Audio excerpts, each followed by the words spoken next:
Let's convert 1111 base 10 to base 9. Solution. To do this, we divide our number repeatedly by 9 until further division is no longer possible. So we draw a table. We place our number given 1111 at this side. Then the base we are converting it to at the other side, 9. Then we divide. 9 goes in 11, you have 1, remainder 2. 9 goes in 21, you have 2, which is 18, remainder 3. 9 goes in 31, you have 3, which is 27, remainder 4. Divide again by 9.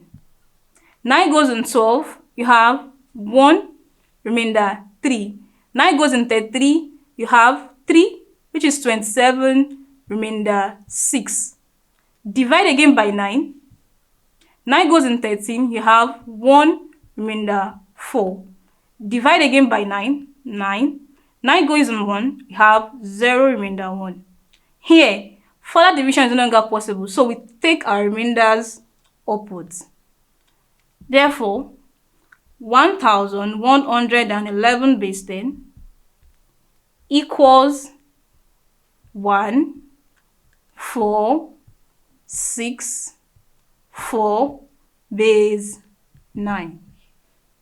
And that's how to convert all numbers in base 10 to base 9. Thank you.